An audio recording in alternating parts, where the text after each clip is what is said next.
Hey going guys, Campbell here from Autodidactic Channel. Hope you're all having a fabulous day. And of course, as always, autodidactic means to be self-educated. And in this world we live in, we need to be self-educated because if we're not, the only choice we have left is to believe what other people tell us. And it is quite clear that what most people tell us is wrong. So today I wanted to have a look and share with you all the Sphinx that is in Bangladesh. Now you may have heard of this before and you may not. It has been around for a little while, but like all these old sites, we don't hear about them. It's not, promoted at all. You can go there and see it as a tourist attraction, and basically this is you can see the Sphinx in front of us now, and the consensus is still out as to whether this is a natural formation or a man-made formation. So I'll leave it up to you to decide. Let's get into it.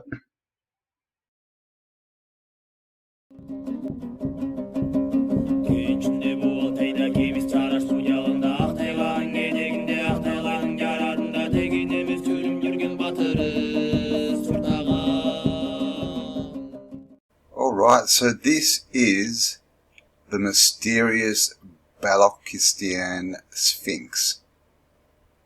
And it says it has an ancient story to tell, but is an advanced ancient civilization or Mother Nature behind the story.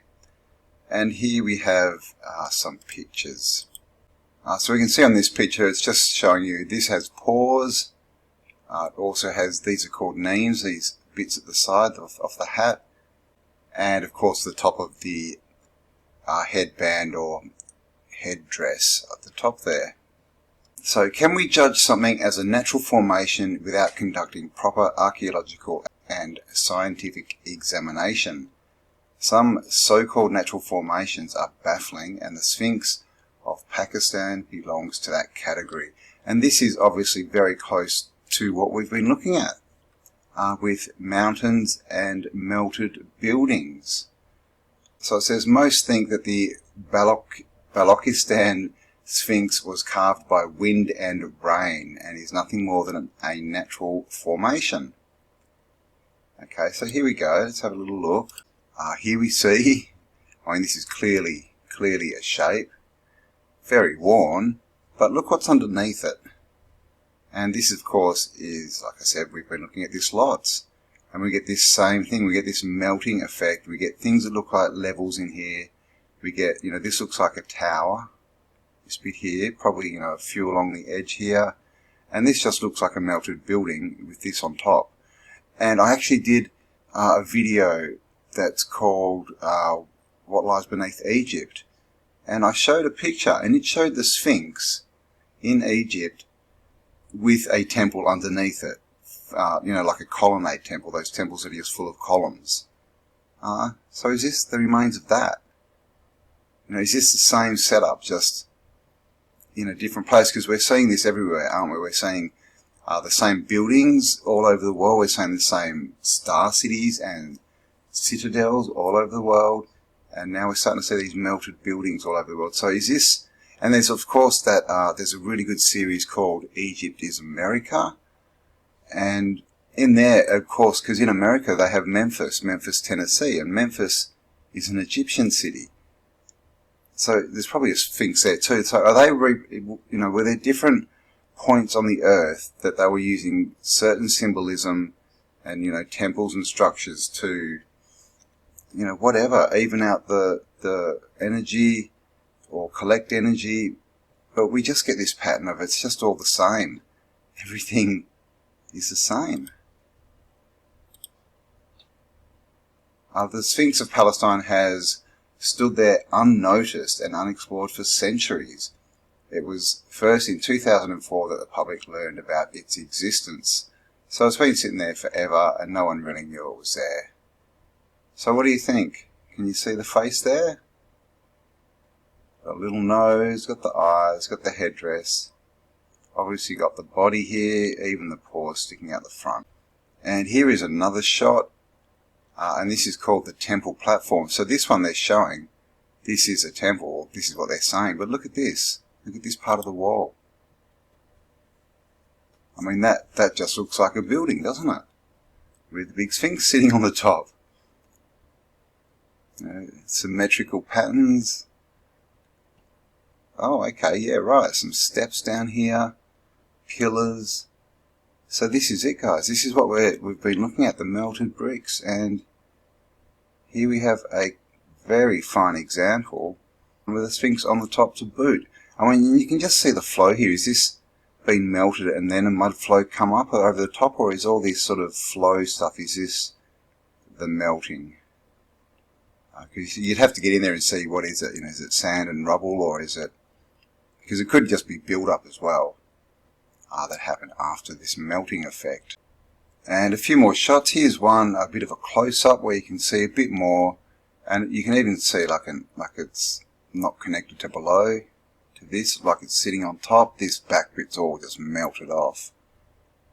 And here we have the head, and this bit of the headdress still sticking out. And this, of course, is the Sphinx in Egypt. And that's a small shot.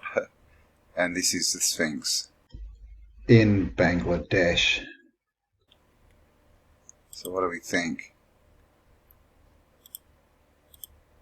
That's pretty similar. And of course, sitting on a melted building. And here's a few more pictures. Someone's been doing a bit of work and checking this place out.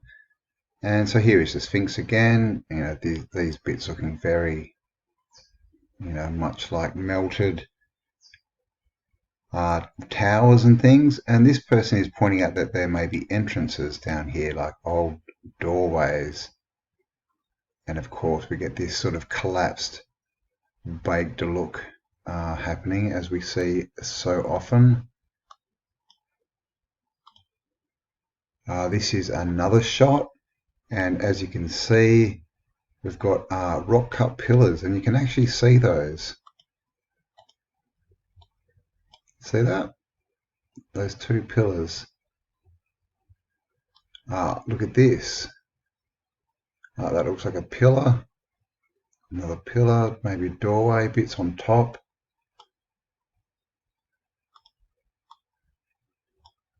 Subsidiary shrine. So it does look like a shrine entrance. Temple entrance and termite mounds. But I mean, you can see this, how this looks just like it's a big flow that's sort of all flowed down, melted or something. But that is definitely man-made. Twin pillars, man-made, and you've even got the line around here of like a roof, and again, just this sort of striation effect that we see everywhere. This is also in the same region, and this is just known as a natural phenomenon, anomaly. And of course it looks like a bit of a person there. It could be an old worn statue or something. And of course down the bottom here, look at these lines sectioning in the natural formation there. As it does, it turns itself into bricks. Again, here's another shot, and you can see here, so that's a remnant of that little beard bit by the looks of it. But clearly, look at this line. Now this is clearly been put together. I would say you don't get this kind of weathering, because you know, wind weathering will give you lines like this. It blows across, and they say it blows out the soft bits. And of course, water will give you this kind of weathering where it runs down. But you know, this doesn't start at the top, this weathering. This kind of does, and there's no weathering down here from water, or from wind for that matter. It just looks like a big melted mess. It looks like I've got more, I don't know, is that something cut into it maybe? I'm not sure. Very old and worn. Here's another shot, and this one you can actually see it's looking pretty building-like in here. You can see the sections coming off it.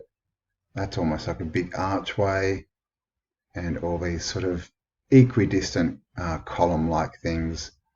And of course, what do we have in the background here? But what looks like another big melted building.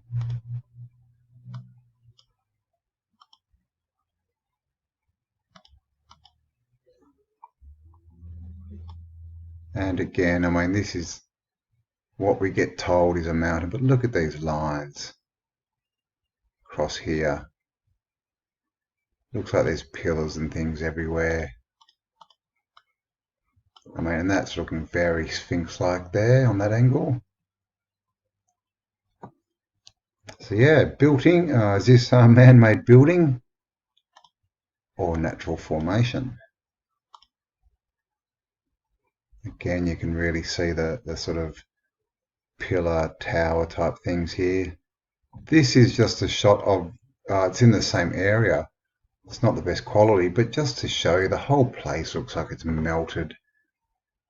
You know, funny little bits sticking up everywhere. I mean, and they try to explain that by wind and things. I mean, come on. Wind can blow against solid rock for a long, you know, it would have to be a very long time before it started wearing it away. And again, this is the same region. And look at this. And, you know, why aren't we told about these places? Why are they hiding this? Why is everything a cover-up? I mean, wow, look at that. That looks like a brick course. And another one on top. I mean, look at that. You can see the brickwork almost. It's all there, all the lines. It's just been hit by something. Look at these. So we've got those lines here. These have got massive columns that have just been smashed by something. I mean, that even looks like a doorway. Another one there. Look at these lines. What's this? Looks like, is that? Looks like the bomb may be still embedded in it. I don't know what that is. Look at the angles on it. I mean, that may have been something, who knows, an obelisk that's, you know, melted and fallen over. But yeah, same in the background here, same kind of look everywhere. All this striation-y stuff, you know, looking very much like it was, you know, man-made with different levels. And just like things like this, they're just everywhere now. And once you start to see them, you can see this has been cut in. So there you go. So this is a question. Obviously, they're telling us it's a natural formation made from wind and rain, but when we really look into this, does it even resemble something that's been carved by wind and rain? I mean, you can see that this stone, this dirt, whatever it is exactly the same as this. So why did this just not get worn away, but everything else did? Doesn't make sense. So there we go. Yeah.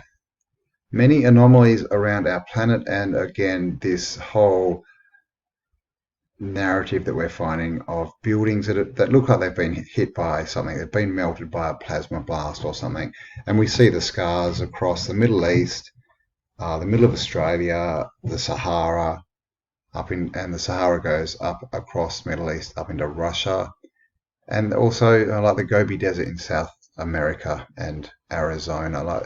There's just blast zones everywhere, and they're all full of this kind of formation. So thanks for spending some time with me, guys. Again, a big thank you to everyone who supports this channel in whichever way you can. Thank you to all my Patreons, PayPal supporters, everyone who's buying merch, everyone who's liking, commenting, and sharing my content. I really do appreciate it, and it does help a lot. So thanks for spending some time with me. Have an amazing day, and I'll talk to you on the next upload. Bye for now.